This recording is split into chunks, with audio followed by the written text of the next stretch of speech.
starring Robert Stack. You must hate her as you hate me. She's a woman, not a murderess. So I didn't get to watch much this week at all on TV or streaming or anywhere really. I did fit in one Western called War Paint from 1953 starring Robert Stack, who I don't think I've ever seen in anything at all, even on TV. I think he's more famous for his TV roles than anything. But now this was directed by Lesley Selander, who is quite prolific in this genre, especially in B-movie Westerns. Now, one word to describe this film would be ponderous, in the sense of it's quite slow moving and the plot kind of lends itself to that. Basically, you have a troop of cavalrymen who have to go on this arduous march through the desert to get to this Indian camp to deliver this treaty, that's a signed treaty to thwart kind of war breaking out between the white man and the Indians. And they've got a week, it's about a 9-day journey, and they've got a week deadline to get there or else war's going to break out. And all the way they're kind of sabotaged by this Indian and his sister, and the sister is played by Joan Taylor, who is kind of probably most famous for playing, starring in two kind of very famous science fiction films from the 50s and 60s, I think, 50s, I think. They're so famous that I actually can't remember them. I think it's Earth versus the Flying Saucers is one of them. I can't remember the other. I'll put it up there. But she's very good in this film. And this film is very slow moving. I watched it in 3 sittings, and if you were to watch it in one, I think it might be a little bit tiresome in points. But if you're a lover of Westerns like me, you'll get some enjoyment out of it, like I did.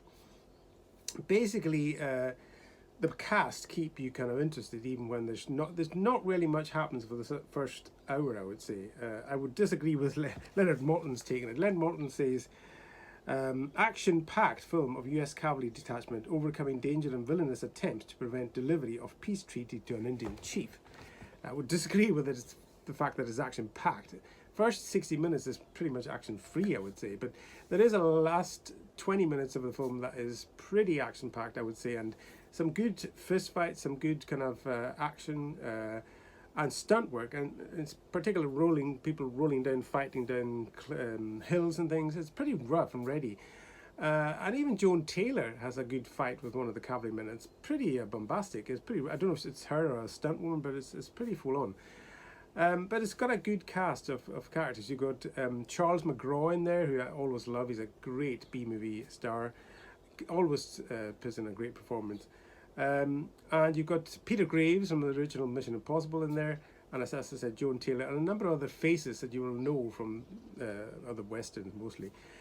But this was not a bad film. I didn't really love it or fully enjoy it like that, but I didn't hate it either. Just kind of Magnolia. It is quite a trudging march through this desert, and nothing particularly exciting happens for the most part.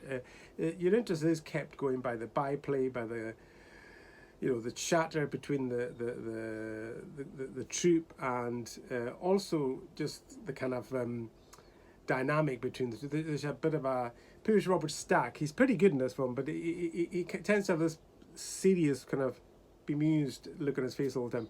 But he's got a lot to put up with. He's got sabotaging Indians. He's got the extreme kind of terrain and conditions, the heat and a lack of water, and also he's got a mutiny on his hands between his own men, and also gold fever thrown into it. So it sounds like there's a lot going on here, but there isn't really. But I enjoyed this film all the same. If you're a lover of Westerns like I am, it'll certainly entertain you, even with just the faces, the soon-to-be famous or not so famous people in this Western.